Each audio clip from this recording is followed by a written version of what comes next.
I was sitting in my car after a long day of debugging software when my phone buzzed with a voicemail notification. The familiar number made my stomach drop even before I pressed play. My father's voice cut through the silence like ice. "Don't bother coming to Sunday dinner anymore. We're cutting ties. Your brother deserves better than having you poison the family against him." The words hit me like a punch to the gut. I stared at the screen for what felt like hours, then typed back just one word: understood. Little did they know I was about to make a decision that would change everything. Before I dive into what happened next, let me know where you are watching from in the comments below. Hit that like button if you have ever felt like the family scapegoat, and subscribe because this story gets much more complicated than a simple family argument. Growing up as the eldest son in the Thompson family, I always felt like I was walking on eggshells. My name is Dominic, and at 32, I had spent most of my life trying to prove myself worthy of my parents' love. My father, Jerry, owned a small construction company, while my mother, Patricia, worked as an accountant for a local firm. They were hardworking people who believed in traditional values, but somehow those values never seemed to apply equally to both their sons. My younger brother, Marcus, was 4 years my junior, and from the day he was born, he could do no wrong in their eyes. Where I had to maintain perfect grades and follow every rule, Marcus got away with staying out all night, dropping out of college after 2 semesters, and bouncing from job to job without ever facing real consequences. I remember coming home with straight A's only to have dinner conversation revolve around Marcus's latest adventure or excuse for why he got fired from another position. When COVID hit in 2020, Dad's construction business took a massive hit.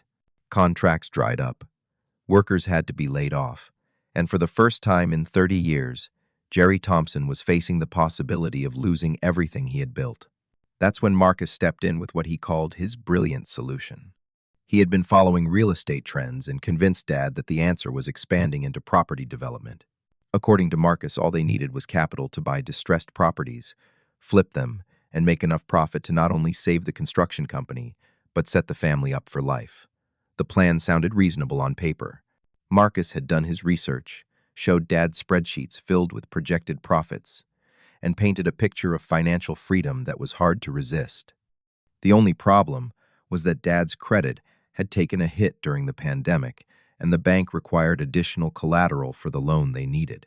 That's when Dad called me on a Tuesday evening in March, his voice heavy with what I thought was desperation, but now realized might have been manipulation. "Son, I need your help," he said. "The bank wants a co-signer with good credit, and you know your brother's finances are not exactly pristine. Family helps family, right? I had spent my entire adult life building my credit score, saving money, and establishing myself as a reliable software engineer. The idea of putting my financial security on the line for a business venture I knew nothing about made my stomach churn, but the thought of disappointing my father once again felt worse. After 3 sleepless nights and countless conversations with my girlfriend Sarah, I agreed to co-sign the loan. The amount was substantial, $250,000, but Dad assured me it was just a formality. The business will pay it back within 2 years, he promised. You won't be responsible for a dime. I wanted to believe him so desperately that I ignored the voice in my head screaming that this was a mistake. For the first 6 months, everything seemed to be going according to plan. Marcus would show up to family dinners with updates about properties they were looking at, contractors they were meeting with, and timelines for their first flip. Dad seemed happier than he had been in years, and for a brief moment I felt like I had finally done something right in their eyes. But then I started noticing things that did not add up. Marcus began showing up to family gatherings wearing a brand new Rolex Submariner that cost more than most people's cars. When I casually asked about it, he brushed off my question with a vague comment about investing in image for business meetings. A few weeks later, he pulled up to Mom and Dad's house in a pristine BMW M3, claiming he needed reliable transportation for all his property visits. Each time I expressed concern about these expensive purchases, I was met with variations of the same response: Marcus is finally growing up and taking responsibility. You should be proud of your little brother instead of looking for problems. The breaking point came when I was scrolling through social media late one evening and saw photos Marcus had been tagged in at the local casino. He was grinning at a poker table surrounded by chips and what looked like whiskey glasses. The timestamps showed these photos were taken on nights when he claimed to be working late on property deals. My hands were shaking as I screenshotted the images, knowing I had stumbled onto something that could destroy our family, but feeling powerless to ignore it.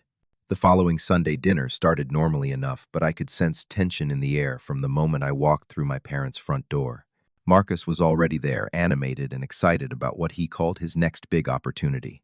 As we sat around the familiar oak table where we had shared thousands of meals, he launched into an explanation of cryptocurrency investments and how the family business could multiply their profits by getting into digital assets. Early. The real estate market is just the beginning. Marcus said, his eyes bright with enthusiasm. I have been talking to some investors who are willing to put serious money into crypto mining operations. We could be looking at returns of 300% within the first year. Dad was nodding along, asking questions about technical details he clearly did not understand, while Mom beamed with pride at her youngest son's apparent business acumen. I felt my chest tightening as I listened to Marcus paint another picture of easy money and guaranteed profits. After everything I had seen and researched about his spending habits, I could not stay silent any longer.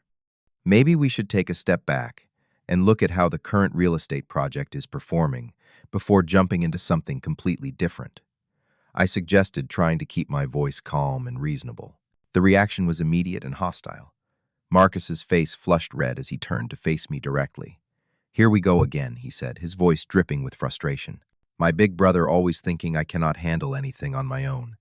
You have been doubting me since day one, have not you?"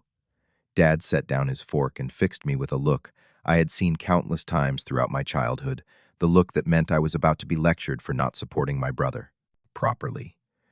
"Dominic, your brother, has shown more initiative and vision in the past year than most people show in a lifetime."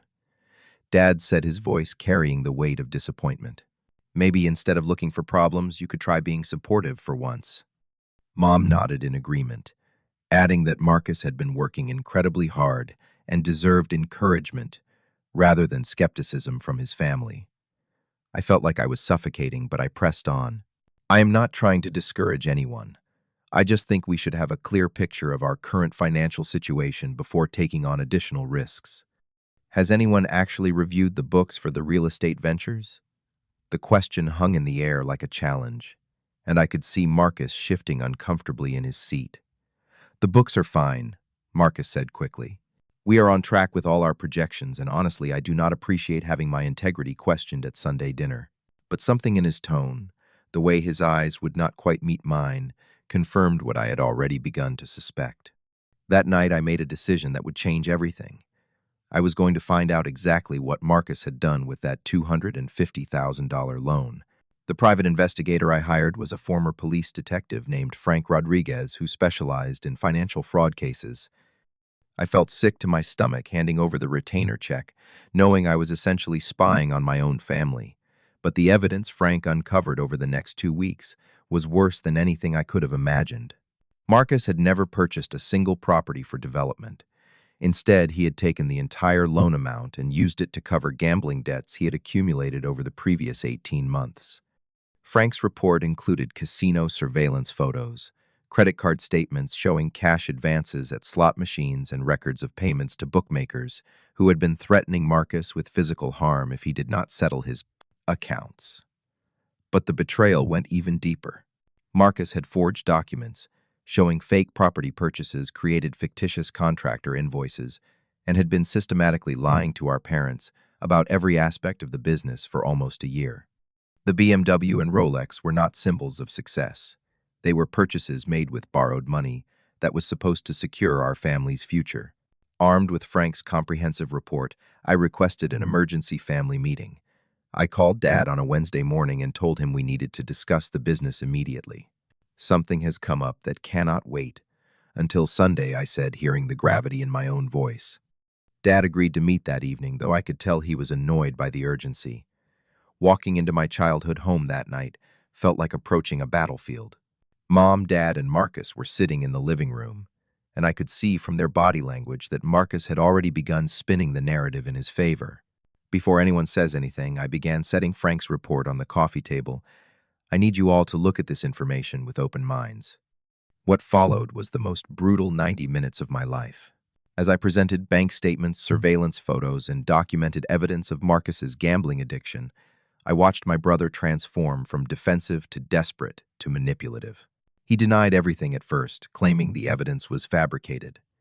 When that failed, he broke down crying, admitting to a few small mistakes but insisting that the real estate business was legitimate. But Dad and Mom were not hearing the evidence.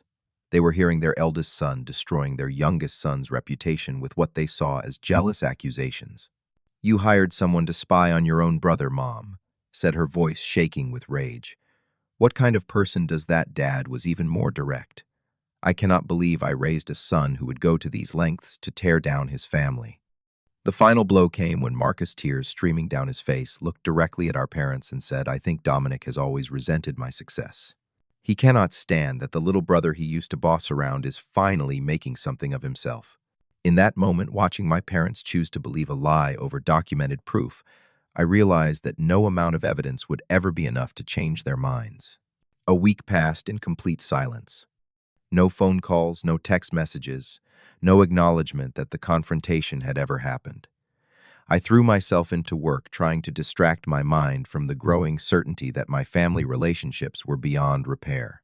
Sarah tried to be supportive, but even she was struggling to understand how parents could choose willful ignorance over protecting their family's financial future. Then came the voicemail that changed everything. I was sitting in my car in the company parking lot, having just finished a particularly challenging day debugging a client's database issues when my phone buzzed with the notification. Seeing Dad's name on the screen, I felt a flicker of hope that maybe he had reconsidered the evidence. Maybe he wanted to have a rational conversation about protecting the family from Marcus's lies. Instead, Jerry Thompson's voice cut through my hopes with surgical precision. "Dominic, do not bother coming to Sunday dinner anymore. We have decided we are cutting ties with you. Your brother deserves better than having you poison the family against him with your jealousy and lies. Do not contact us again." The message lasted less than 30 seconds, but each word felt like a physical blow. I sat in that parking lot for nearly an hour, replaying the voicemail until I had memorized every inflection in Dad's voice. The finality of it was staggering. No discussion, no opportunity to defend myself, no acknowledgement of the years I had spent trying to be the perfect son. Just a cold, calculated dismissal that reduced our entire relationship to an inconvenient obstacle in Marcus's path to continued enabling. My hands were shaking as I typed out my response, but I knew that matching their coldness was the only way to maintain my dignity. "Understood," I texted back, then immediately blocked their numbers from my phone. If Jerry and Patricia Thompson wanted to cut ties with their eldest son, I was going to make sure those ties stayed cut. But as I drove home that night, a different kind of clarity began to emerge from the fog of hurt and rejection. If they wanted to treat me like an enemy, perhaps it was time I started thinking strategically instead of emotionally. I had co-signed a massive loan based on fraudulent pretenses, and I was legally liable for every penny if Marcus defaulted.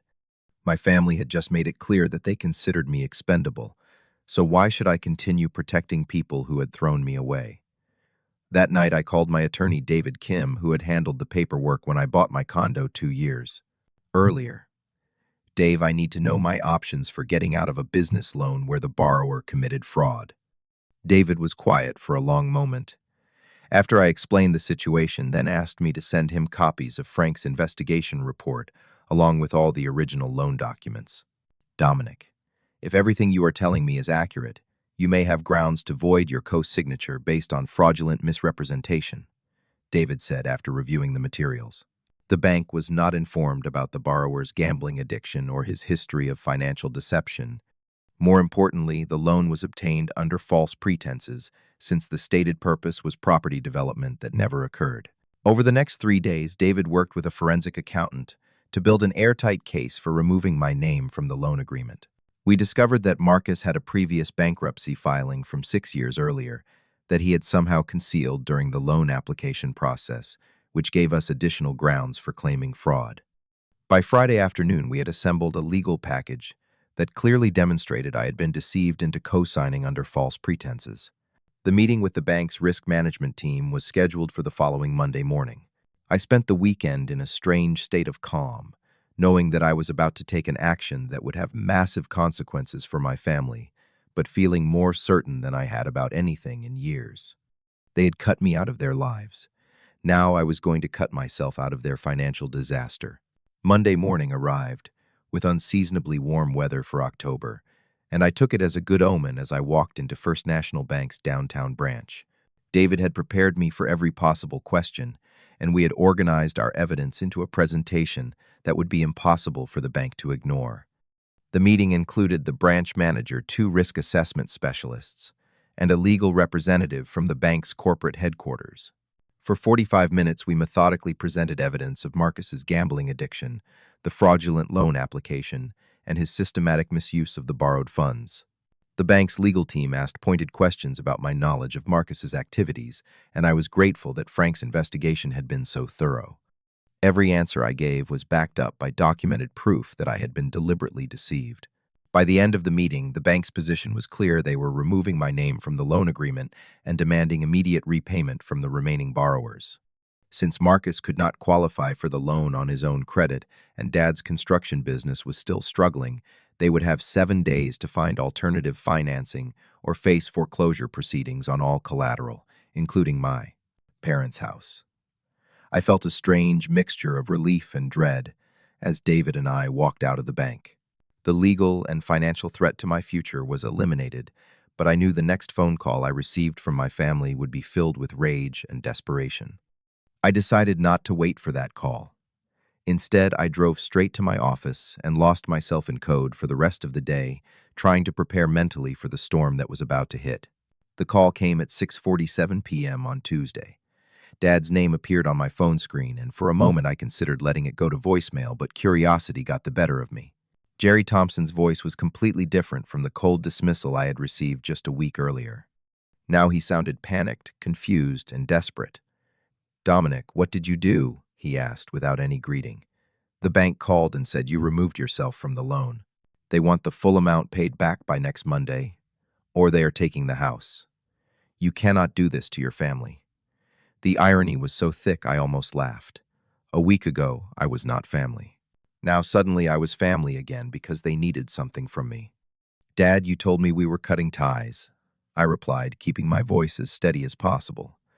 "I am simply protecting myself from a fraudulent loan that I should never have signed. You made your choice about what this family means to you." There was a long silence on the other end of the line, and I could hear Mom crying in the background. "Son, please, we can work this out. Marcus made some mistakes, but he is getting help. We are a family, and families stick together through difficult times." The desperation in Dad's voice was palpable, but I had learned my lesson about being manipulated by family obligations. "You said it yourself, Dad. We are not family anymore. I tried to warn you about Marcus, and you chose not to believe me. Now you get to live with the consequences of that choice."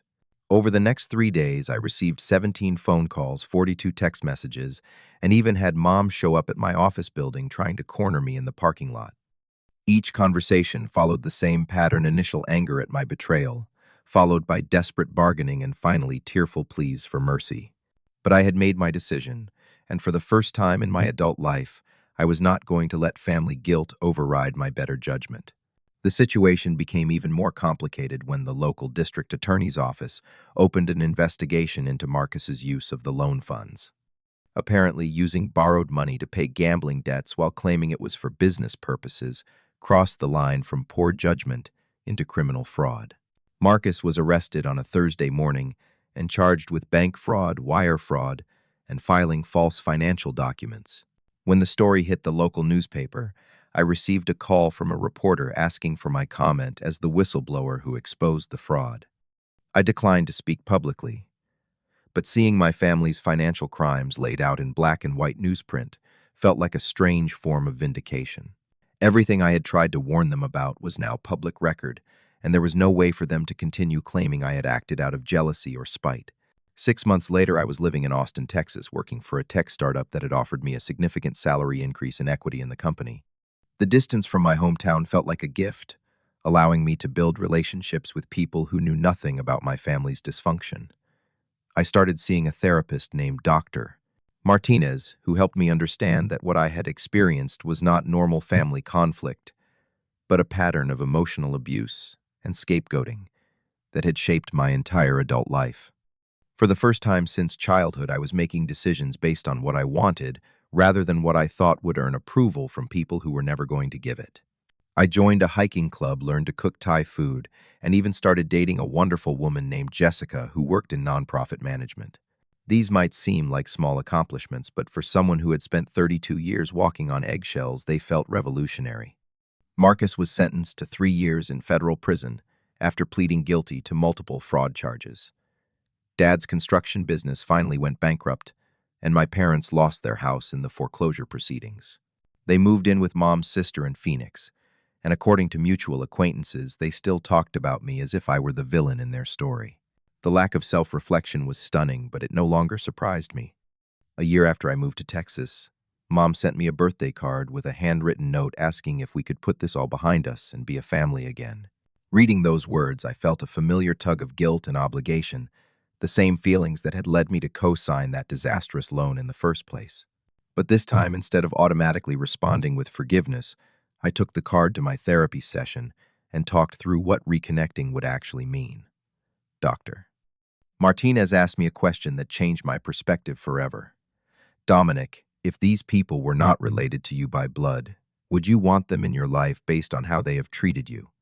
The answer was immediate and clear. No reasonable person would maintain relationships with people who had lied to them, stolen from them, and then blamed them for the consequences of that theft. I never responded to Mom's birthday card, and I have not spoken to any member of my biological family since that desperate phone call from Dad 2 years ago. Some people might call that cold or unforgiving, but I call it healthy. I learned that family is not about shared DNA. It is about shared respect, honesty, and genuine care for each other's well-being. The people I consider family now are friends who have earned that title through their actions, not their genetics. The most important lesson I learned from this experience is that you cannot save people who do not want to be saved, and you should never sacrifice your own well-being trying to fix people who refuse to acknowledge they are broken. My parents chose Marcus's comfortable lies over my painful truths, and that choice revealed everything I needed to know about their character and priorities. Today, I wake up every morning in a home I own, surrounded by people who value honesty over convenience, and working on projects that challenge and fulfill me. I do not spend my days walking on eggshells or wondering what I did wrong this time. Instead, I focus on building a life that reflects my values and brings me genuine happiness. Sometimes cutting toxic ties is not giving up on family. It is choosing to give yourself the love and respect you deserve. And sometimes that choice to prioritize your own well-being over other people's dysfunction is the greatest gift you can give yourself. Have you ever had to make the difficult decision to cut ties with toxic family members? Let me know in the comments below how you handled it. If this story resonated with you, please hit that like button and subscribe for more real-life stories about overcoming family dysfunction.